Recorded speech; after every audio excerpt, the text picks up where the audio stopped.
أشهد أن لا إله إلا الله وحده لا شريك له وأشهد أن محمدا عبده ورسوله. أما بعد فإن خير الحديث كتاب الله وخير الهدي هدي محمد صلى الله عليه وسلم وشر الأمور محدثاتها وكل محدثة بدعة وكل بدعة ضلالة وكل ضلالة في النار. أعوذ بالله من الشيطان الرجيم. بسم الله الرحمن الرحيم.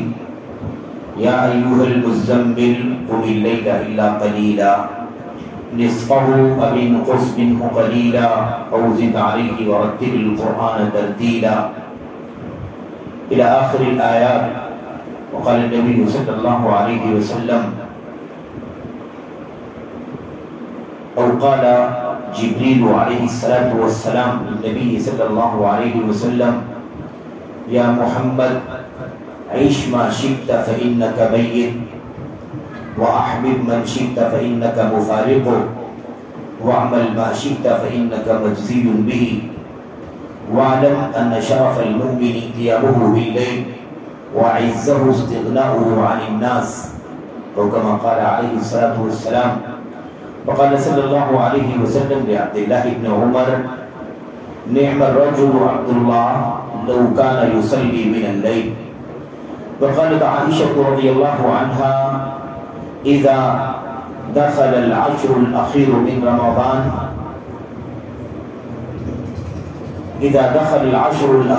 رمضان شد ميزاره وأيقظ أهله وأحيا ليله أو كما قالت عائشة رضي الله عنها. وجاء عنها أنها قالت كان النبي صلى الله عليه وسلم يجتهد في العشر الأواخر من رمضان ما لا يجتهد في غيره إلى آخر ما قال الله سبحانه وتعالى وما قاله النبي صلى الله عليه وسلم. برادران اسلام، دینی اور ملی بھائیوں، نوجوان دوستوں، قابل احترام اور بہنوں، عزیز بچوں، رمضان کی یہ بابرکت گھڑیاں، یہ سعادت مند راتیں جو ہم سے آپ سے گزر رہی ہیں، یقیناً بہت زیادہ قیمتی ہیں، بہت ہی زیادہ انمول. یہ وہ راتیں اس وقت گزر رہی ہیں، طاق راتیں، جن کے بارے میں ہم نے آپ نے بار بار یہ بات سنی ہے کہ یہ وہ طاق راتیں ہیں جن میں سے کوئی ایک شب قدر کی شب ہے، اس میں سے کوئی ایک شب مبارک شب ہے. قرآن کریم کی آیات میں، اللہ کے کلام کی آیات میں اللہ تعالیٰ نے اس بات کو ایک سے زائد جگہوں پر بیان فرمایا ہے. اِنَّا أَنزَلْنَاهُ فِي لَيْلَةٍ مُبَارَكَةٍ إِنَّا كُنَّا مُنذِرِينَ فِيهَا يُفْرَقُ كُلُّ أَمْرٍ حَكِيمٍ. اسی طرح سے اللہ تبارک و تعالیٰ فرماتا ہے اِنَّا أَنزَلْنَاهُ فِي لَيْلَةِ الْقَدْرِ وَمَا أَدْرَاكَ مَا لَيْلَةُ الْقَدْرِ لَيْلَةُ الْقَدْرِ خَيْرٌ مِنْ أَلْفِ شَهْرٍ.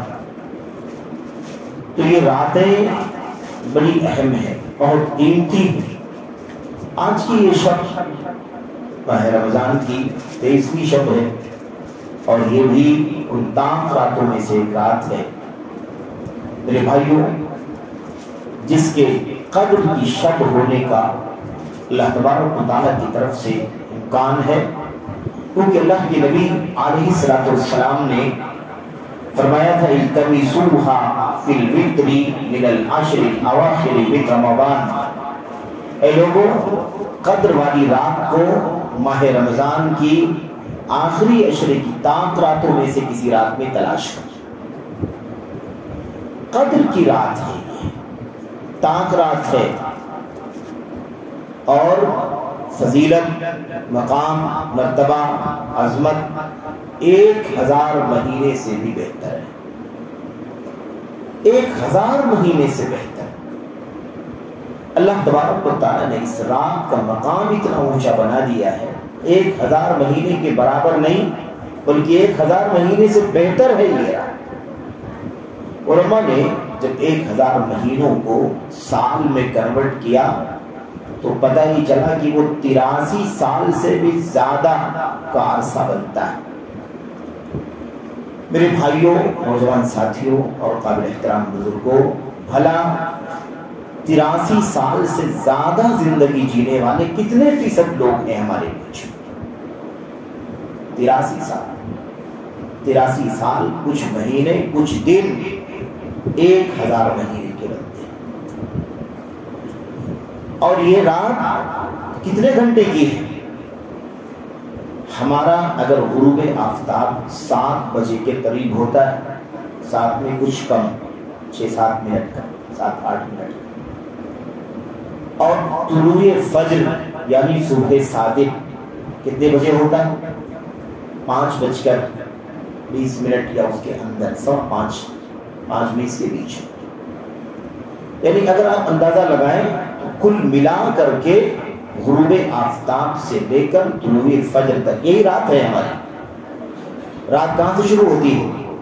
غروب آفتاب سے رات شروع ہو جاتی ہے اور کب تک رہتی ہے؟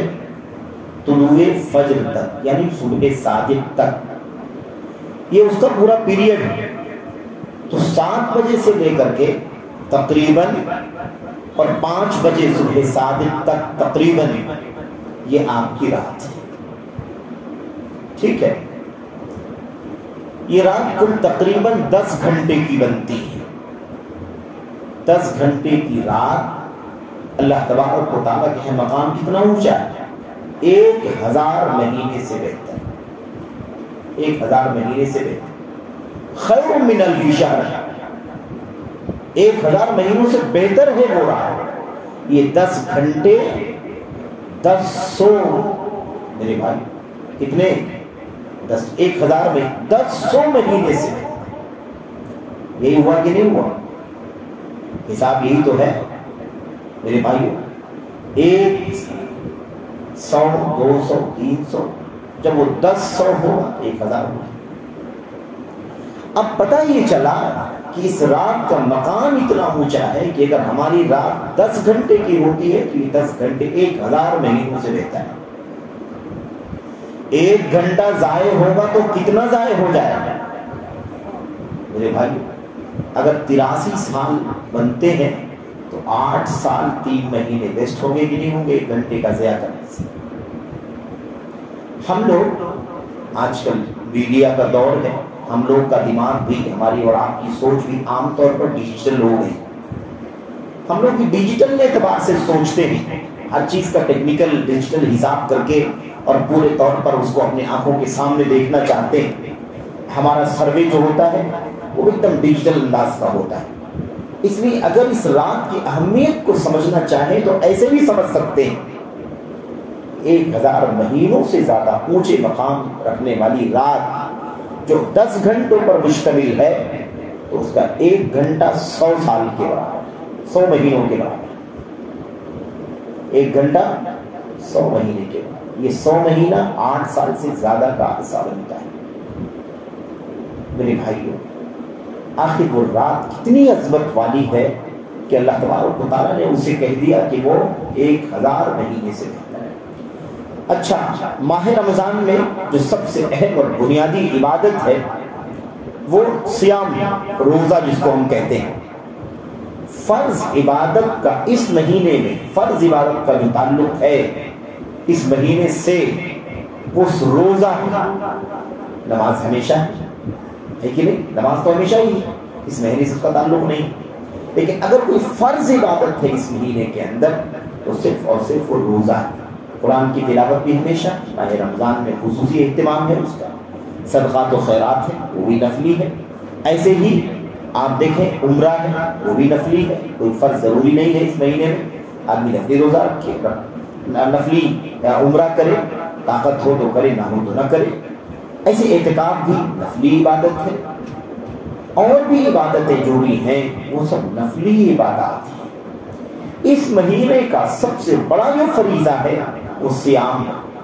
لیکن اللہ کے نبی علیہ السلام کی اس حدیث پر غور کریں کہ اللہ کے نبی علیہ السلام نے جب ماہ رمضان کے دخول پر، ماہ رمضان کی آمد پر جب اپنے امت کے لوگوں کو جب مخاطب کر کے بشارت سنائی اور یہ بتلایا کہ امت کے لوگوں مہینہ رمضان کا شروع ہو چکا ہے، آغاز ہونے کے ٹائم، مہینہ بھی شروع نہیں ہوا تھا، ہونے والا تھا یا بالکل قریب آ چکا تھا، اس وقت اللہ کے نبی کیا فرماتے تھے؟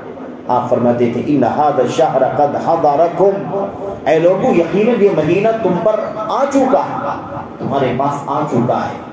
اتاکم شہر رمضان شہر مبارک، تمہارے پاس رمضان کا مہینہ آ گیا ہے جو بابرکت مہینہ ہے۔ غور کرنے کی بات ہے، یہ بات کہہ کر کے نبی کریم صلی اللہ علیہ وسلم دو اہم باتوں کی نشاندہی فرماتے۔ مہینے کا ذکر کر دیا، ماہ رمضان آ گیا ہے، حاضر ہو گیا، اس کے بعد دو اہم باتیں بیان فرماتے تھے۔ ایک بات کیا تھی؟ اللہ کے نبی فرماتے تھے فرض اللہ علیکم صیامہ، اللہ تبارک و تعالیٰ نے تمہارے اوپر اس مہینے کا روزہ فرض کر دیا ہے۔ فریضے کا ذکر کرتے، اس فریضے کا ذکر کرنے کے بعد دوسری کسی بات کی تاکید کرتے، کسی بات کی اہمیت بیان کرتے، کسی چیز کا شوق دلاتے، تو کون سی چیز تھی وہ یہ قدر والی رات تھی۔ قدر والی رات نہ تو پہلے عشرے میں ہے نہ دوسرے عشرے میں ہے، تیسرے عشرے کی طاق راتوں میں سے کوئی ایک رات ہے، لیکن اللہ کے نبی مہینے کے شروع ہونے سے پہلے اپنی امت کو جب شوق دلاتے تھے، ترغیب دلاتے تھے، تو اللہ کے نبی اسی وقت کیا کہتے تھے؟ یہ مہینہ آ چکا ہے رمضان کا، اس کے روزے کو اللہ تبارک و تعالیٰ نے تم پر فرض کر دیا ہے۔ اور ساتھ ہی ساتھ اللہ کے نبی فرماتے تھے وَفِيهِ لَيْلَةٌ خَيْرٌ مِّنْ أَلْفِ شَهْرٍ، یاد رکھو میری امت کے لوگوں، رمضان کا مہینہ ہے، اس کا روزہ اللہ نے فرض کیا ہے، اور ایک بات یاد رکھنا، اللہ کے نبی فرماتے تھے اس مہینے میں ایک رات ایسی ہے، اس مہینے میں ایک رات ایسی ہے خیر من الف شہر، جو 1000 مہینوں سے بہتر ہے۔ ساتھ ہی ساتھ اللہ کے نبی اور کیا فرماتے تھے، اور یہی پیغام ہے مجھ کہنے والے کے لیے، آپ تمام بھائیوں، بزرگوں، جوانوں، عزیزوں، اور اگر مجلس میں مائیں بہنیں ہیں، خواتین ہیں، تو وہ سب کو یہی پیغام ہے نبی محترم صلی اللہ علیہ وسلم کا۔ آپ علیہ الصلوۃ والسلام فرماتے تھے اس میں ایک رات ہے جو 1000 مہینوں سے بہتر ہے، من حرم خیرہا فقد حرم، اللہ کے نبی فرماتے تھے میری امت کے لوگوں، اس رات کے خیر سے، اس رات کی بھلائی سے، اس رات کے اجر و ثواب سے، اس رات میں جو برکتیں اللہ تبارک و تعالیٰ نے رکھی ہیں، جو اس سے محروم ہو گیا فقد حرم، وہ واقعی محروم ہو گیا۔ یعنی ماہ رمضان کی یہ رات جس نے ضائع کر دی، اس رات سے جو محروم ہو گیا حقیقت میں محروم ہو گیا۔ اور آگے اللہ کے نبی نے فرمایا وَلَا يُحْرَمُ خَيْرَهَا إِلَّا مَحْرُومٌ، اور اس رات، قدر کی رات کے خیر سے، اجر و ثواب سے، بھلائی سے وہی محروم ہو سکتا ہے جس کے مقدر میں اللہ تبارک و تعالیٰ نے محرومی لکھ دی ہو، جس کی قسمت میں محرومی ہو، وہی اس رات کی بھلائی سے، اس رات کی خیر سے، اس رات کی برکتوں سے، سعادتوں سے محروم ہو سکتا ہے۔ دیکھا آپ نے، یہ بات اللہ کے نبی کب فرماتے تھے؟ رات آنے کے ٹائم نہیں فرماتے تھے، رمضان کا مہینہ شروع ہوتا تھا، آپ رمضان کے روزے کے بارے میں خاص بات فرماتے، اس مہینے کا روزہ اللہ نے فرض کر دیا ہے تمہارے اوپر۔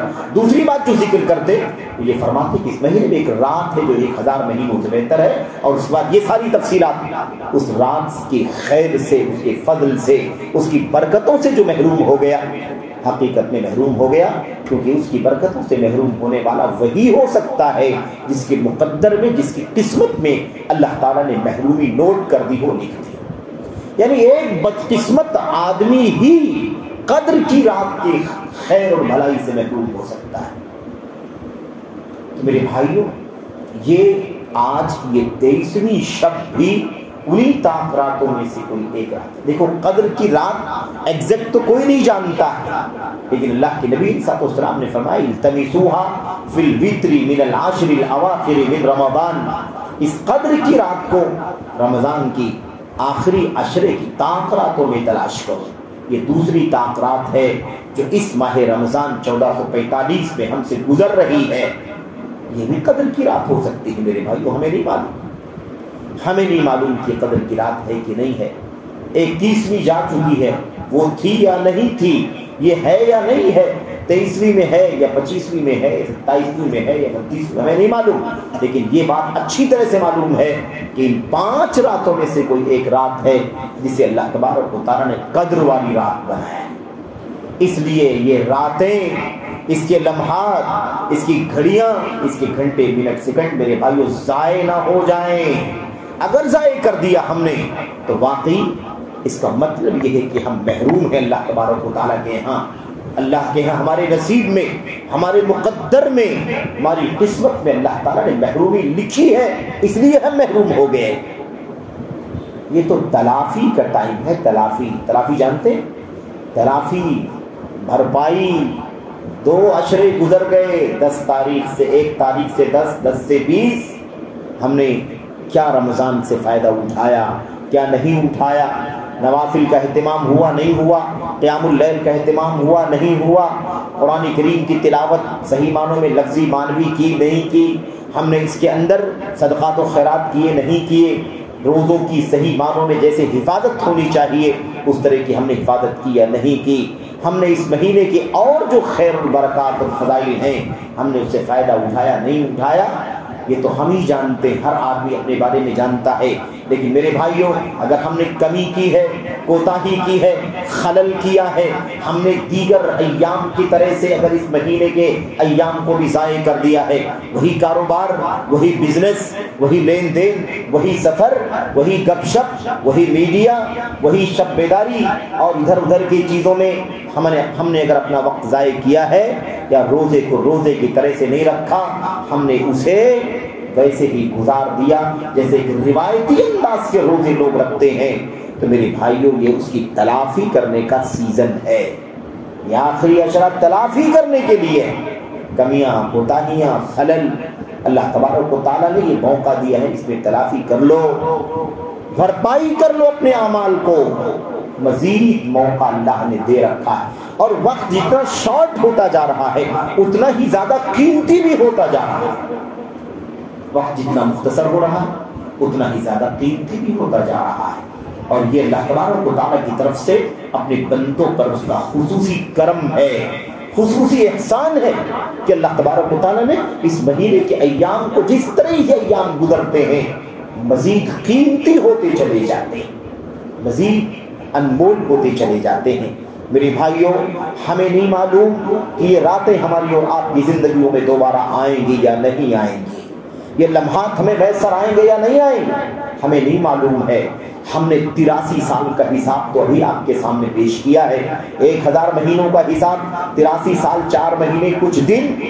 یہ اس مہینے میں اگر ہم نے اس مہینے کے رمضان میں قدر کی رات پائی ہے تو 83 سال سے زیادہ کی عبادت کا اجر و ثواب اللہ نے دے دیا.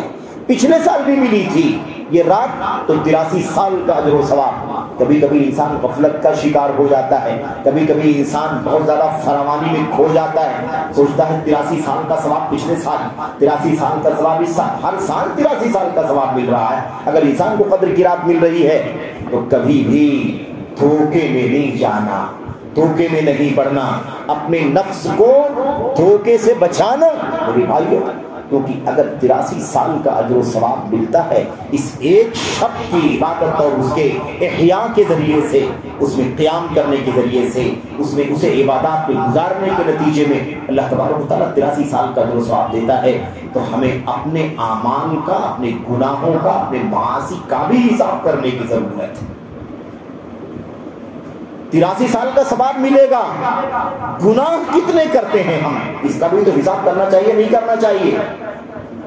1 گھنٹے میں کتنے گناہ ہم آپ کرتے ہیں, اللہ کی قسم ہے ہم اپنے آپ کو اپنے عمل کا حساب نہیں دے سکتے. 1 گھنٹے ہماری آنکھوں کا امتحان ہے, ہمارے کانوں کا امتحان ہے, ہمارے زبان کا امتحان ہے, ہماری سوچ کا امتحان ہے, ہمارے ہاتھوں کا, ہمارے پیروں کا, ہمارے اعضاء و جوارح کا امتحان ہے. باہر نکلتے ہیں نگاہ نہ جانے کہاں کہاں پڑتی ہے, نہ جانے کون کون سی چیزیں کانوں سے ہم سنتے ہیں. ہم اپنی مجلسوں میں اٹھتے بیٹھتے چلتے پھرتے, چھوٹی بڑی مجلسوں میں, دوست احباب کے ساتھ, کاروبار میں, بزنس میں, جہاں کہیں اٹھتے بیٹھتے ہیں, اپنی زبانوں کو کس کس چیز سے تر کرتے ہیں, کس کس چیز میں لت پت کرتے ہیں.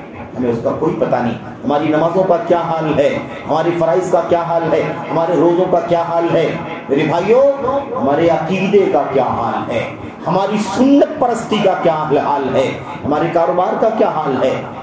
سود تو نہیں ہے, رشوت کی ملاوٹ تو نہیں ہے, غبن تو نہیں ہے, خیانت تو نہیں ہے, اس کے اندر فراڈ تو نہیں ہے, اس کے اندر ڈانڈی مارنے اور میرے بھائیوں کمی بیشی ناپتول میں کمی کرنے کی خیانت تو نہیں ہے, اس کے اندر چوری تو نہیں ہے, ڈکیتی تو نہیں ہے, اس کے اندر کیا کیا برائیاں ہو سکتی ہیں. ہم نے اپنے کاروبار میں تمام چیزوں کی ملاوٹ تو نہیں رکھی ہے. لوگوں کے ساتھ ہمارے تعلقات کیسے ہیں, گھریلو جو معاشرتی تعلقات ہوتے ہیں, جو حقوق ہوتے ہیں, ہم نے اسے کتنا ادا کیا ہے. میرے بھائیو کیا اللہ کا حق, کیا بندوں کے حقوق ہم نے کتنا ادا کیا ہے, کتنا پامال کیا ہے. حساب لوگے تو اندازہ لگے گا کہ 83 سال کا خواب کہیں ہمیں دھوکے میں نہ ڈال دے. اگر ہم غفلت کا شکار ہیں کہ ہر سال تو ہم جاگتے ہیں, ہم نے نہ جانے کتنے نامہ اعمال میں نیکیوں کا اضافہ کر رکھا ہے, ایک خزانہ جمع کر رکھا ہے. میرے بھائیوں اس لیے ہمیں چاہیے کہ ہم اپنے نفسوں کا محاسبہ کریں, اپنے نفس کا جائزہ لیں, اپنی عبادات سے, اپنے عقیدے سے شروع کریں, سنت کی زندگی کا جائزہ لیں, عبادات کی ادائیگی کا اندازہ لگائیں. ہم اپنے کاروبار اور بزنس اور اپنے جاب وغیرہ میں جو کچھ بھی ہم مشغول ہیں اس کا جائزہ لیں اور اندازہ لگائیں کہ ہماری اور آپ کی زندگی میں گناہوں کا انبار کتنا ہے. ہمارے اسلاف تھے, ان کی سیرت میں لکھا ہوا ہے کہ وہ کہتے تھے سمجھانے کے لیے, ہمیں اور آپ کو محاسبے کا سبق دلانے کے لیے کہتے تھے, ساتھیو اگر اندازہ لگانا ہو کہ دن میں کتنا گناہ کرتے ہوگے تو ایک بند دروازے والے کمرے میں, ایک دیواروں سے گھرے ہوئے کمرے میں جس میں کوئی معمولی سا راستہ بنا ہوا ہو, ایک چھوٹا سا پتھر اٹھا کر کے کسی اس راستے سے اندر کی طرف ڈال دو. 1 سال ہو جائے, 2 سال ہو جائے, 3 سال ہو جائے, دروازہ کھول کر دیکھنا کہ پتھر کتنے بڑی تعداد میں, پتھر کا کتنا بڑا ڈھیر اکٹھا ہو گیا ہے. اس سے تمہیں اپنے گناہوں کے حساب کرنے میں آسانی ہوگی. حیران ہو جاؤ گے کہ ہم نے ایک پتھر ڈالا تھا, دروازہ کھول کر کے دیکھا تو ایک ٹیمپو, ایک ٹرک کے برابر پتھر اکٹھا ہو چکے.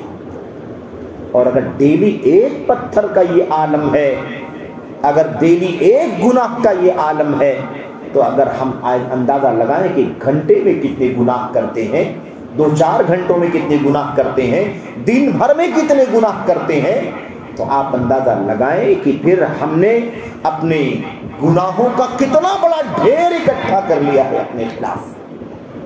میرے بھائیو لِيَحْمِلُوا أَوْزَارَهُمْ كَامِلَةً يَوْمَ الْقِيَامَةِ, اپنے گناہوں کا بوجھ اپنے کاندھوں پر کل قیامت کے دن اٹھا کر کے دھونے کی نوبت آئے گی.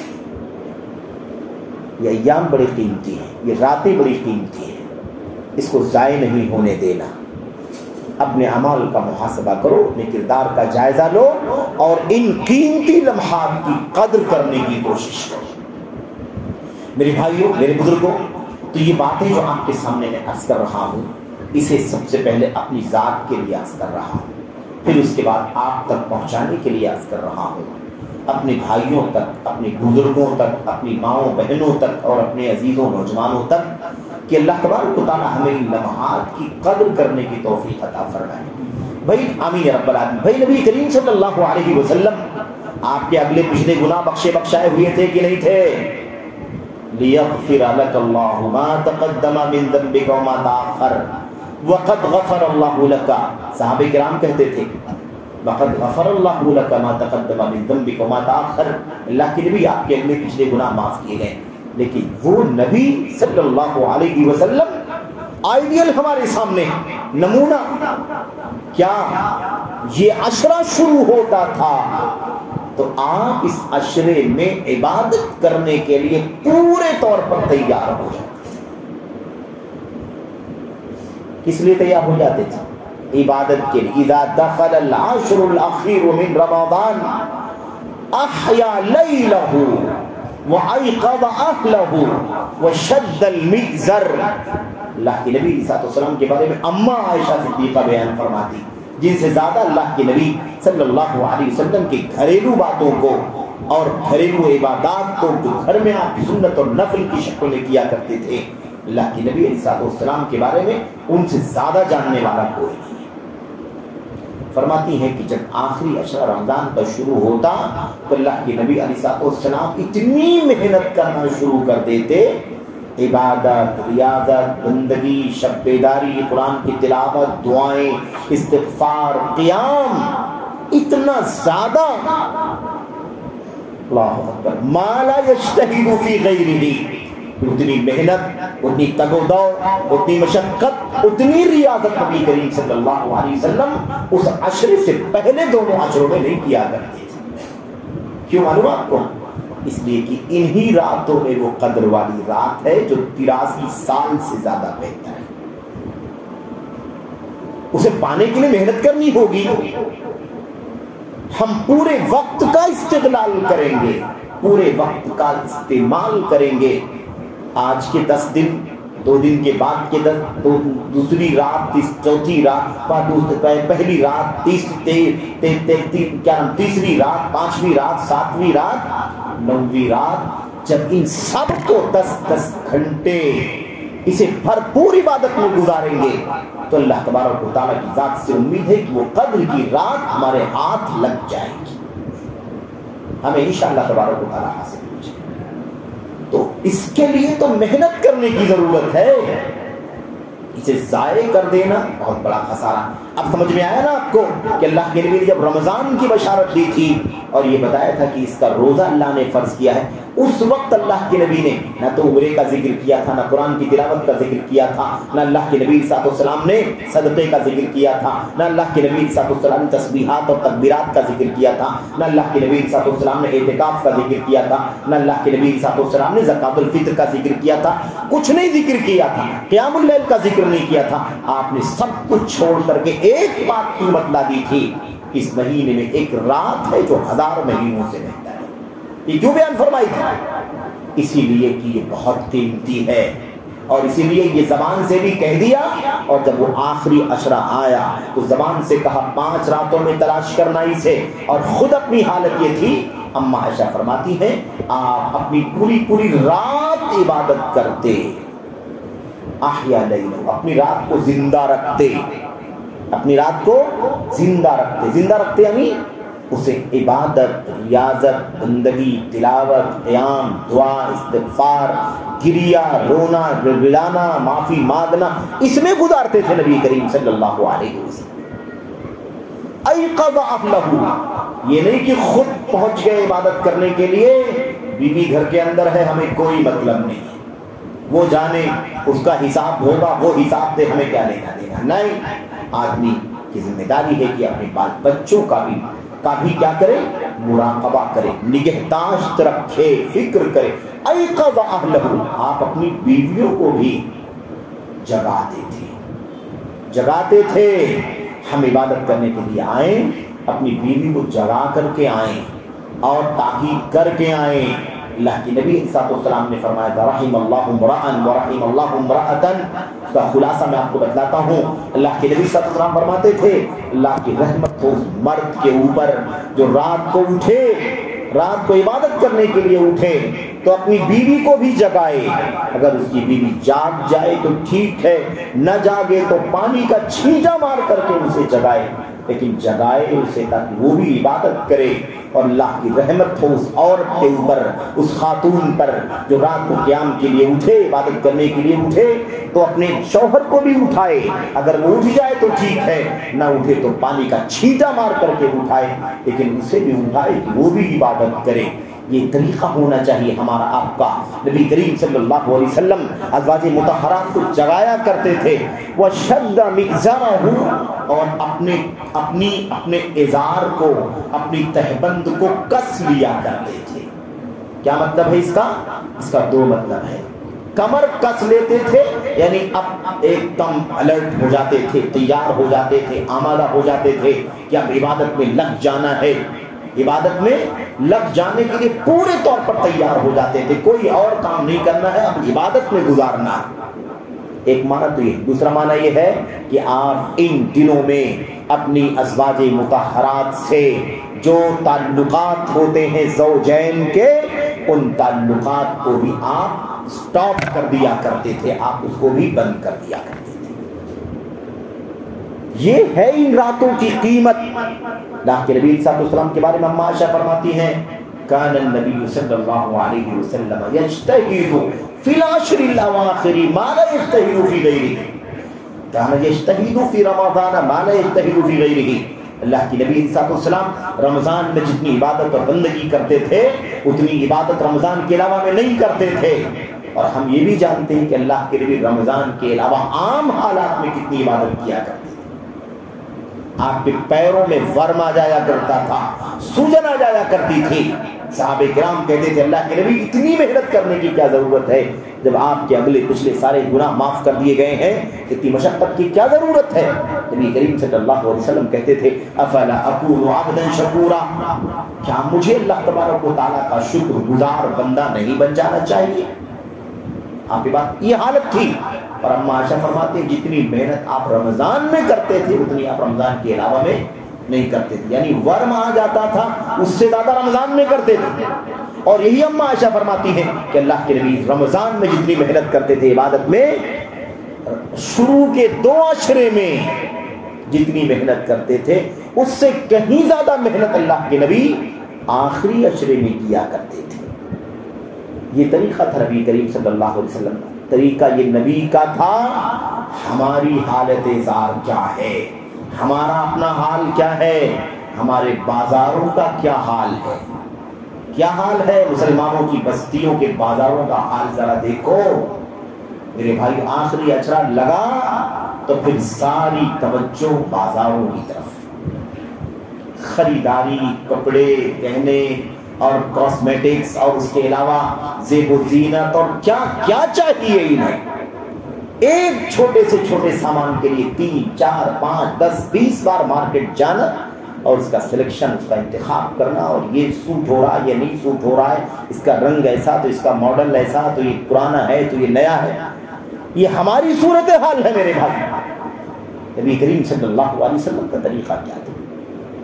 ہم نے کپڑے اور زیب و زینت کو اپنی عید کا حاصل بنا لیا ہے میرے بھائی۔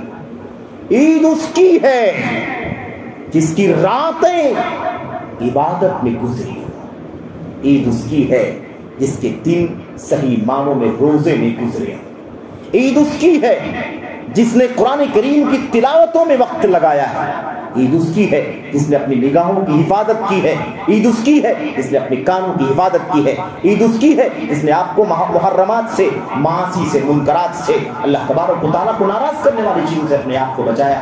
عید اس کی ہے، لیس العید لمن لبس الجدید وانما العید لمن خاف الوعید۔ ہمارے اسلاف میں سے کسی نے کہا تھا عید اس کی نہیں ہے جو نیا کپڑا پہن لے، جدید پہن لے، نیا پہن لے، عید اس کی ہے جو اللہ کی وعید سے، اللہ کی دھمکیوں سے اپنے آپ کو بچا لے جائے، اسے ڈر جائے، اس کے لیے عید ہے۔ یہ شاپنگ، یہ مارکیٹنگ، اور یہ صبح شام اور رات، دن گھنٹوں، پوری رات، میرے بھائیو اس کو ہم نے رمضان کا حاصل بنا رکھا۔ جو ماہ رمضان کا سب سے کریم ہے، ایک دم نچوڑ اور چربا ہے، خلاصہ ہے، ہم نے اس کو بازاروں میں صرف کرنا شروع کر دیا ہے۔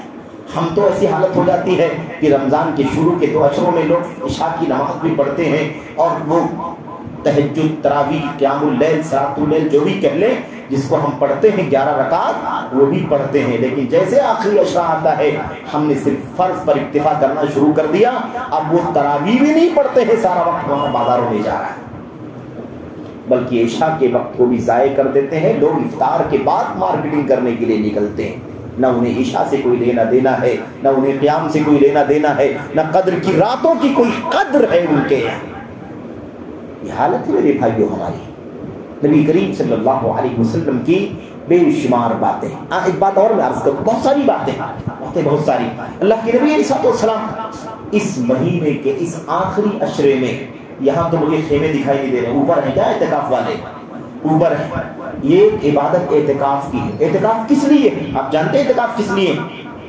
اعتکاف کسی رات کو تلاش کرنے کے لیے. اللہ کے نبی علیہ السلام کو اللہ کے نبی علیہ السلام نے شروع میں رمضان کے پہلے عشرے میں اعتکاف کیا. جب آپ کو بتایا گیا اللہ کی طرف سے کہ اللہ کے نبی قدر والی رات اس عشرے میں تو نہیں ہے، تو آپ نے پھر دوسرے عشرے میں اعتکاف کرنا شروع کیا. آپ نے دوسرے عشرے میں اعتکاف کیا، کرتے رہے.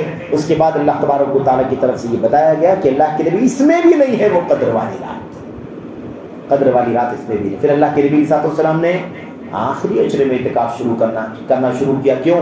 اس لیے کہ پہلے میں نہیں ہے، دوسرے میں نہیں ہے، تو اب حتمی طور پر تیسرے میں تو ہے. اس لیے اللہ کے نبی نے فرمایا اسے آخری عشرے میں تلاش کرو. پھر آپ نے اور تاکید کر کے فرمایا اسے وتر راتوں میں، طاق راتوں میں تلاش کرو.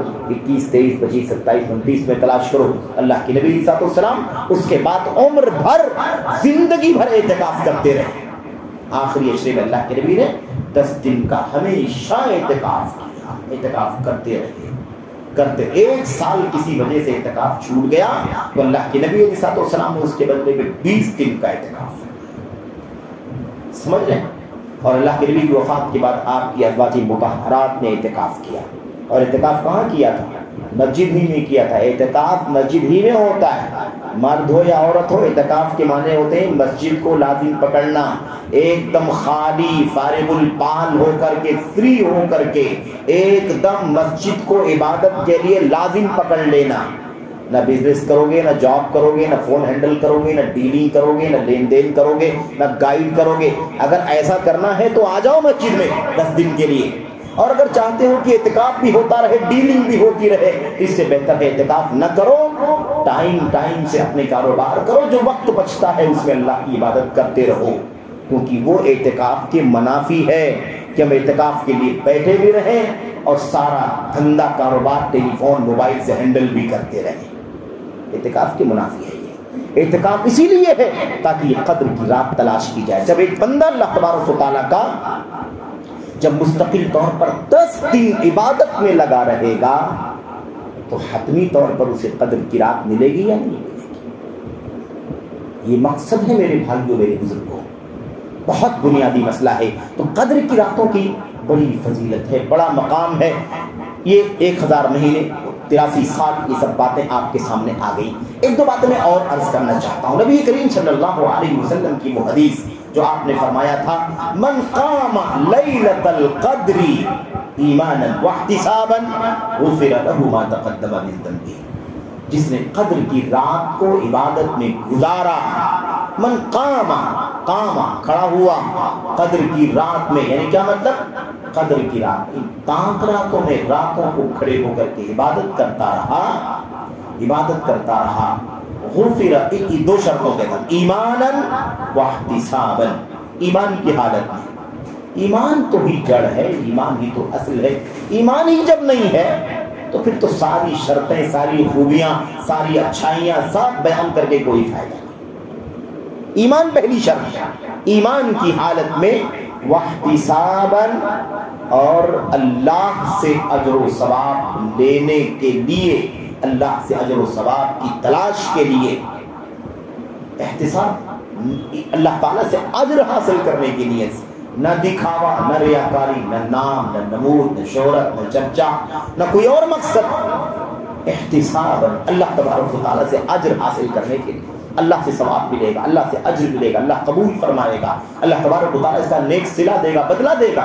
اس نیت سے جس نے قدر کی راتوں میں عبادت کی، قیام کیا، غفر له ما تقدم من ذنبه، اس کے پچھلے تمام گناہوں کو بخش دیا جائے گا.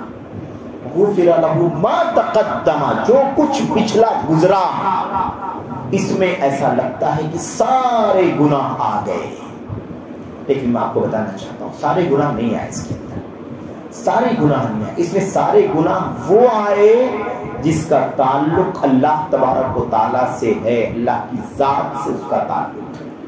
نماز، روزے اور دیگر وہ سارے گناہ جس کا تعلق اللہ تبارک و تعالیٰ سے ہے. لیکن جن گناہوں کا تعلق بندوں سے ہے، کسی کی غیبت کیا، کسی کی چغلی کیا، کسی کو قتل کر دیا، کسی کے ہاتھ پیر توڑ دیے، کسی کو زخمی کر دیا، کسی پر تہمت لگا دی، کسی کا چوری کر لیا، کسی کی ڈکیتی کر لیا، کسی کا مال ہڑپ کر لیا، کسی سے قرض لے لیا واپس نہیں کیا، کسی کا غبن کر لیا، کسی کا ہڑپ کر لیا، دبا لیا، یہ سارے گناہ ایسے کے ایسے ہی رکھے رہتے ہیں۔ اور یہ تو نفلی نماز عبادت کی بات چل رہی ہے، قدر کی راتوں کی عبادت نفلی ہے کہ نہیں؟ لیکن ایسے ہی تراویح کی نماز کے بارے میں جو اللہ کے نبی نے فرمایا پچھلے گناہ معاف کر دیے جائیں گے، یہ بھی نفلی ہے، یعنی سنت ہے جس کو ہم کہتے ہیں۔ روزے کے بارے میں اللہ تعالیٰ نے فرمایا من صام رمضان، یہ فرض، یہ کیا ہے؟ فرض ہے۔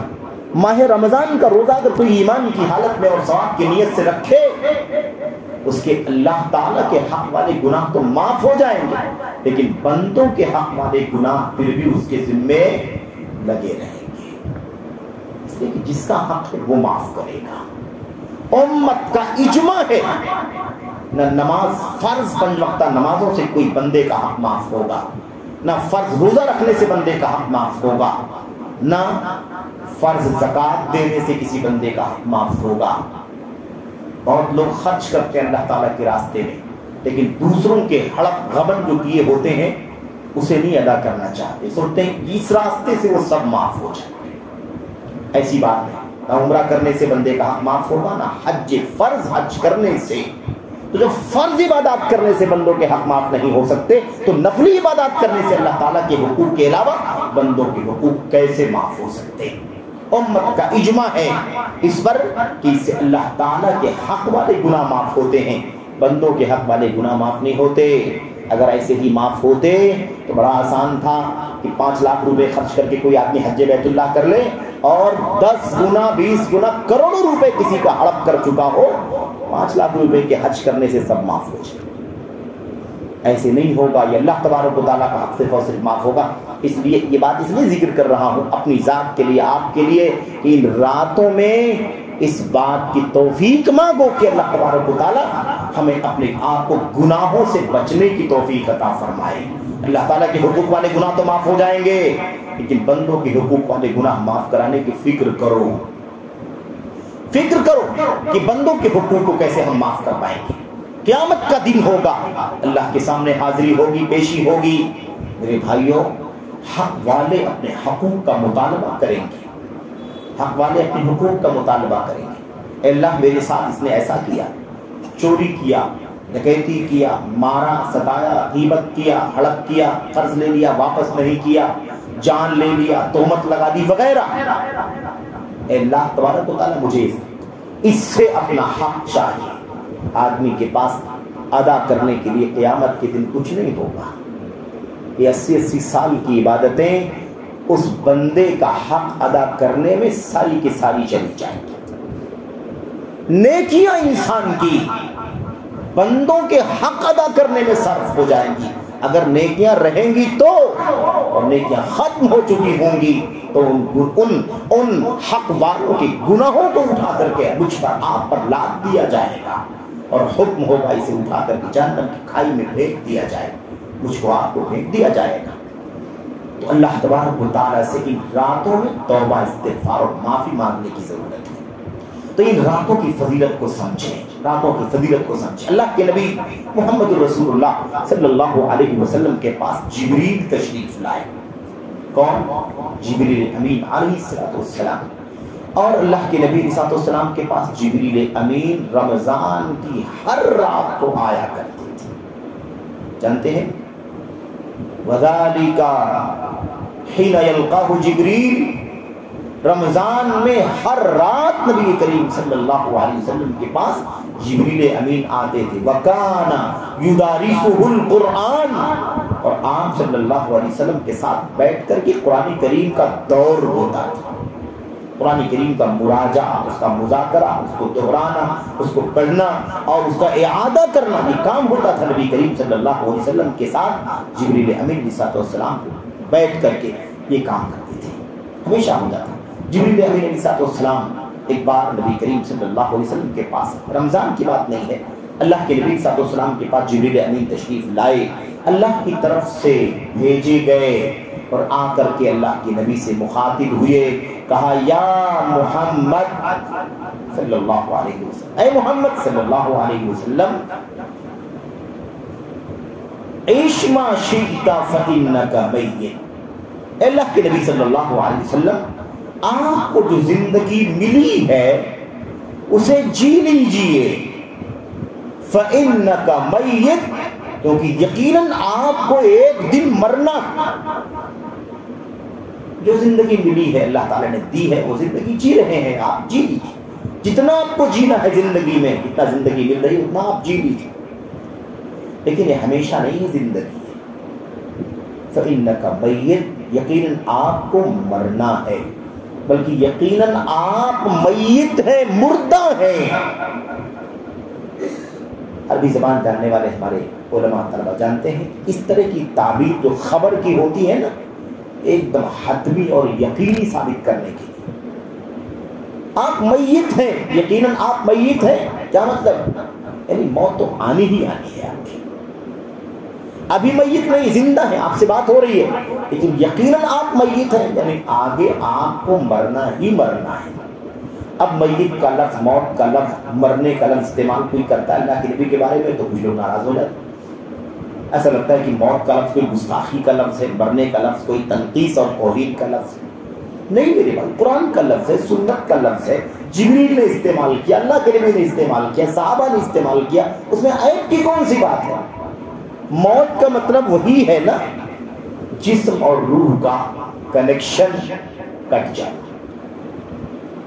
روح جدا ہو جائے گی ہم سے، یہ جسم مٹی کا ایک ڈھیر بن کر کے جسے لے جا کر کے مٹی کے حوالے کر دیا جائے۔ تو موت اور میت اور مرنا، اس میں کوئی عیب کی بات نہیں، الفاظ عام استعمال میں اردو میں عربی میں ہے اور آنا چاہیے۔ فإنک میت، یقیناً آپ، یہی لفظ اللہ تعالیٰ نے قرآن کریم میں اپنے نبی کے لیے استعمال کیا، انک میت وانہم میتون، یقیناً آپ مردہ ہیں، آپ میت ہیں، آپ کو موت آنی ہے، اور یہ لوگ کفار مشرکین جو آپ کی موت کی تمنا کر رہے ہیں، یقیناً ان کو بھی موت آنی ہے۔ جبریل امین علیہ السلام نے کیا کہا؟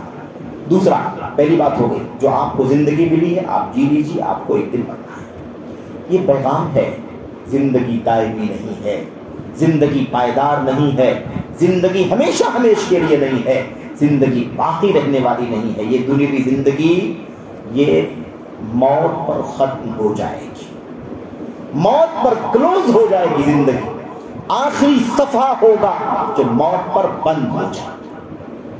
میرے بھائی، دوسری بات، جبریل امین علیہ السلام نے فرمایا وَأَحْبِبْ مَنْ شِئْتَ فَإِنَّكَ مُفَارِقٌ، اور جس سے آپ کو دوستی کرنی ہو، محبت کرنی ہو، یارانہ کرنا ہو، کر لیں، فَإِنَّكَ مُفَارِقٌ، یقیناً ایک دن آپ کا تعلق اس سے ٹوٹ جائے گا، آپ کو جدا ہونا ہی ہونا ہے، آپ کو محبت کرنا ہے، جس سے محبت کرنا چاہیں آپ محبت کریں، دوستی کریں، فَإِنَّكَ مُفَارِقٌ، یقیناً آپ اس سے کیا ہوں گے؟ الگ تھلگ ہو جائیں گے، پائیداری نہیں ہے، یہاں کی اس دنیاوی زندگی میں کوئی چیز پائیدار نہیں ہے۔ تیسری چیز کیا ہے؟ اللہ کے نبی صلی اللہ علیہ وسلم نے فرمایا، سے جبریل امین نے فرمایا وَعْمَلْ مَا شِئْتَ فَإِنَّكَ مَجْزِيٌّ بِهِ، اور اے محمد صلی اللہ علیہ وسلم، اور جو آپ کا جی چاہے وہ عمل کیجئے، جو عمل کرنے کا جی چاہے وہ عمل کیجئے، فَإِنَّكَ مَجْزِيٌّ بِهِ، یقیناً آپ کو اس کا بدلہ ملنا ہے، اچھا کریں گے تو اچھا بدلہ ملے گا، برا کریں گے تو برا بدلہ ملے گا، ان شرًا فشر وان خیرًا فخیر، اگر برائی کرو گے تو برائی اور اچھائی کرو گے تو اچھائی۔ میرے بھائیو، تو نیکی کا بدلہ نیک ملے گا، بدی کا بدلہ بد ملے گا، انصاف ہے اللہ تبارک و تعالیٰ کی طرف سے، بنا انصافی نہیں، کوئی ظلم نہیں، اس سراسر انصاف ہے کہ اچھائی کرنے والے کو اچھائی ملے اور برائی کرنے والے کو برائی ملے۔ کیا فرمایا؟ فرمایا جو عمل کرنے کا جی چاہے عمل کر لیجیے، فَإِنَّكَ مَجْزِيٌّ بِهِ، یقیناً آپ کو اس کا بدلہ ملنا ہے۔ یہ 3 جملے کیا ہیں؟ جبریل امین ہمارے اور آپ کے نبی کو یہ پیغام پہنچانے کے لیے 3 باتیں ہیں اس کے اندر. ایک ہے زندگی اور موت کا پیغام، جان لیجئے کہ ہمیشہ، اور جب نبی کو ہمیشہ نہیں رہنا ہے تو دنیا میں اور کس کو ہمیشہ رہنا ہے؟ میرے بھائیوں، کسی کو نہیں رہنا ہے. اللہ کے نبی جیسی شخصیت اور ہستی کو، آپ جیسے عظمت والے پیغمبر کو اگر ہمیشہ نہیں رہنا ہے تو دنیا میں کس کو ہمیشہ رہنا ہے؟ اللہ کے نبی نے فرمایا وما جعلنا لبشر من قبلک الخلد افإن مت فهم الخالدون.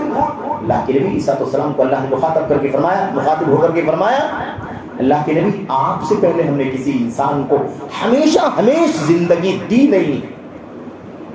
افإن مت، اب اگر آپ کی بھی موت ہو جاتی ہے، آپ کی بھی ہمیشہ کی زندگی نہیں ہے تو آپ فکر نہ کریں. فهم الخالدون، یہ دشمن جو کفار مشرکین ہیں، کیا یہ ہمیشہ رہیں گے؟ وہ بھی ہمیشہ نہیں رہیں گے. نہ آپ سے پہلے کسی کو ہمیشہ رہنا ہے، نہ آپ کو ہمیشہ رہنا ہے، اور آپ کے دشمن جو ہے یہ بھی ہمیشہ نہیں رہیں گے. سب اپنے اپنے اجل پر مر جائیں گے. لا یستأخرون ساعة ولا یستقدمون، ایک گھڑی بھی نہ آگے زندگی جائے گی نہ ایک گھڑی بھی پیچھے زندگی جائے گی. اسی اجل پر نبی علیہ السلام نے فرمایا تھا.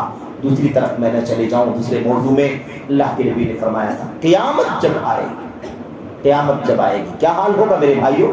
قیامت جب آئے گی تو حال کیا ہوگا؟ آدمی گفتگو کر رہا ہوگا، اپنا سینٹنس مکمل کر نہیں پائے گا کہ قیامت ہے. بکری کا دودھ دو رہا ہوگا، ابھی ہاتھ میں تھن لیا ہوگا، دبانے سے پہلے قیامت آ جائے. ایک بار دودھ نکالنے کے بعد دوسری مرتبہ ہاتھ میں لینے سے پہلے موت آ جائے، قیامت آ جائے. تو اللہ کے نبی صلی اللہ علیہ وسلم ایک پیغام ہے کہ زندگی موت کا حساب آپ یاد رکھیے. ہمیشہ نہیں رہنا ہے، مرنا ہی مرنا ہے. جتنی زندگی جیے، جو لکھی ہے جی لیجیے، ہمیشہ رہنا نہیں ہے. یہودی بڑی لمبی باتیں کرتے تھے، ہم اللہ کے بڑے پیارے ہیں، اللہ کے محبوب ہیں. نحن ابناء اللہ واحباؤہ، ہم اللہ تعالیٰ کے بیٹے ہیں اور اس کے پیارے ہیں، اس کو بہت پیارے ہیں ہم. اللہ تبارک و تعالیٰ نے فرمایا اتنا بڑا دعویٰ یہ کر رہے ہیں، جھوٹی بات ہے یہ. اللہ پھر بھی آپ ان سے کہیے کہ اگر ایسی بات ہے کہ تم بڑے پیارے ہو تو اللہ تعالیٰ تمہیں عذاب کیوں دیتا ہے؟ اپنے محبوب کو اللہ کیوں عذاب دے گا؟ اور یہ سمجھتے تھے کہ ہماری موت نہیں آئے گی، لمبی زندگی. اللہ تبارک و تعالیٰ نے فرمایا کتنی لمبی زندگی، 100 200 500 سال، کتنا سال، جتنا بھی جینا ہے جیے، لیکن ہمیشہ تو نہیں رہنا ہے، مرنا تو ہے. اللہ تبارک و تعالیٰ نے فرمایا لو یعمر احدهم 1000 سنہ ما هو بمزحزحه من العذاب ان یعمر. کسی کو اگر ان یہودیوں میں سے جو مدینے میں تھے، اگر ان میں سے کسی کی عمر، ان کی بڑی لمبی عمر کی بات ہی کرتے ہیں، اگر فرض کر لو کسی کو 1000 سال کی زندگی دے دی جائے تو اس کے بعد کیا ہے؟ اس کے بعد مرنا ہی ہے. 1000 سال کے بعد سے ہی لیکن مرنا ہے. یہ 1000 سال تک جینا بھی اسے جہنم کے عذاب سے نہیں بچا سکتا. اس کے بعد مرے گا جہنم میں، سزا تو ملی. ایک پیغام یہ ہو گیا زندگی اور موت کا. دوسرا پیغام کیا ہے؟ کس سے دوستی، کس سے محبت، کس سے یارانہ، کون آپ کا ہے؟ یہ دوستی کتنی بھی گہری ہو پائیدار نہیں ہے. دنیاوی زندگی پائیدار نہیں ہے، کہاں سے دوستی پائیدار ہے؟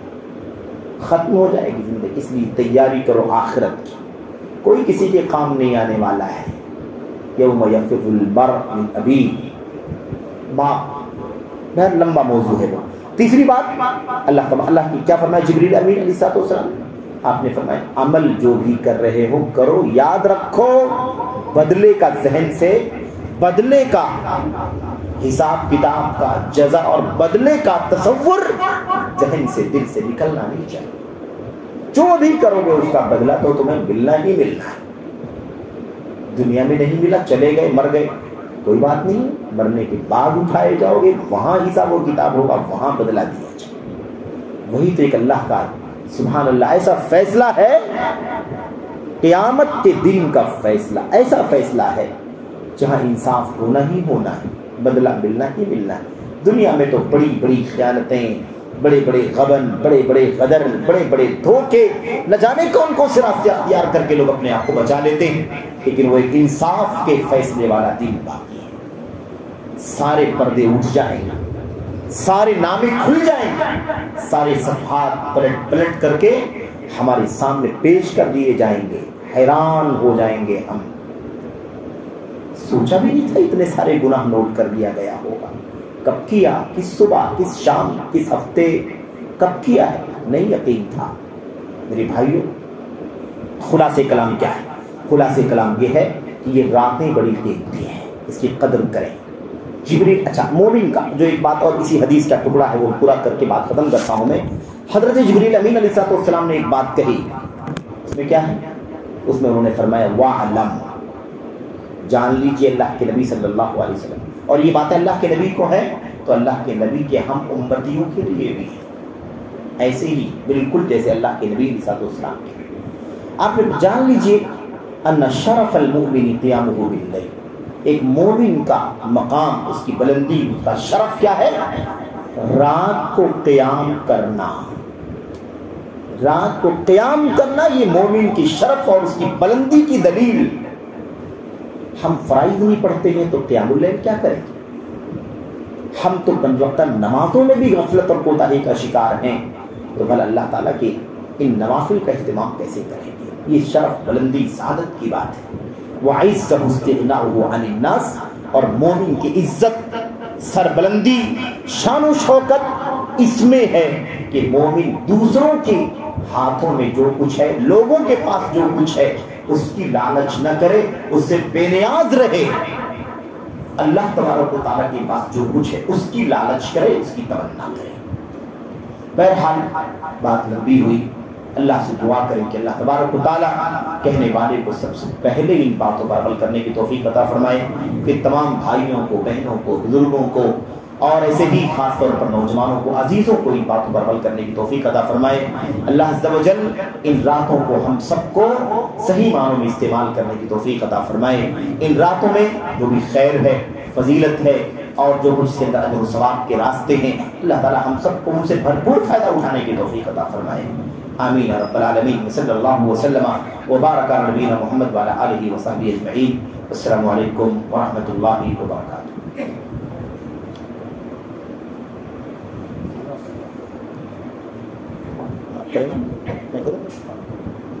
السلام علیکم ورحمۃ اللہ وبرکاتہ۔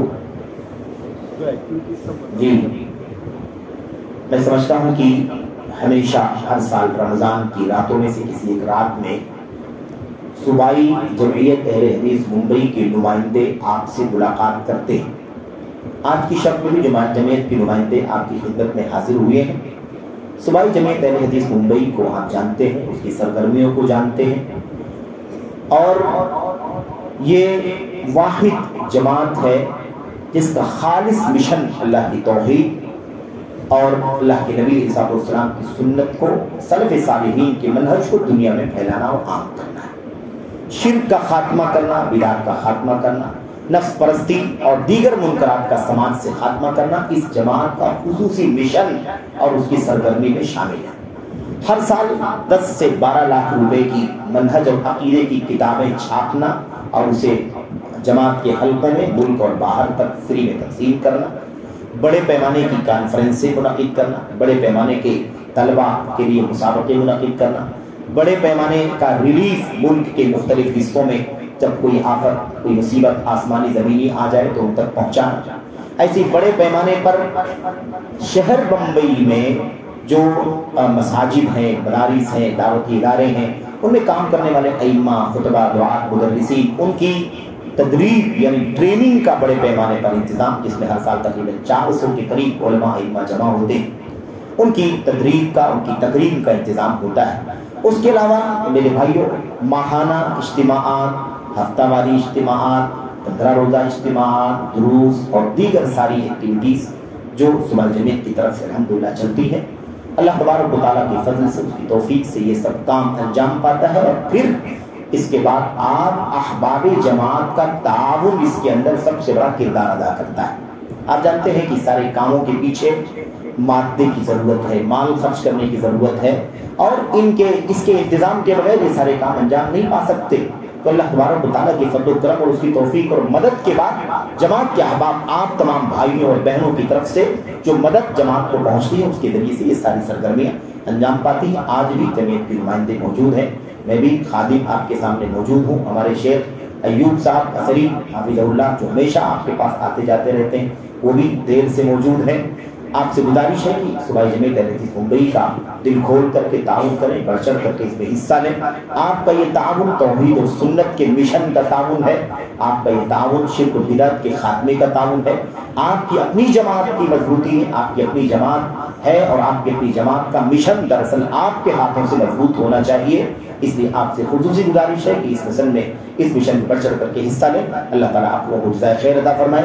یہاں پر آن لائن ٹرانسفر کرنے کے لیے جمعیت کا اکاؤنٹ اور اس کا QR کوڈ بھی ہے، آپ لوگ براہ راست بھی اس میں بھیج سکتے ہیں پیسے، یا نقدی کیش یہاں پر سب متفقہ اکٹھا ہو کر کے بھی جمع کر کے دے سکتے ہیں بھائی بہن۔ اور جو لوگ خصوصی طور پر آ کر کے تعاون کر کے براہ راست اپنے نام کی رسید بھی لینا چاہتے ہیں، رسید کا بھی یہاں پر انتظام، جیسے بھی آپ تعاون کرنا چاہیں ہر طرح سے آپ کے لیے یہاں پر سہولت موجود ہے۔ آپ سے گزارش ہے کہ ہر طرح کا تعاون کر کے بڑھ چڑھ کر کے حصہ لے کر کے اور تعاون کر کے ہی آپ یہاں سے جائیں۔ اللہ تعالیٰ آپ کی کوششوں کو قبول فرمائے، اللہ تعالیٰ آپ کے مال و اولاد میں برکت عطا فرمائے، آمین یا رب العالمین۔ صلی اللہ وسلم وبارک علی نبینا محمد وعلی آلہ وصحبہ اجمعین۔ السلام علیکم ورحمۃ اللہ۔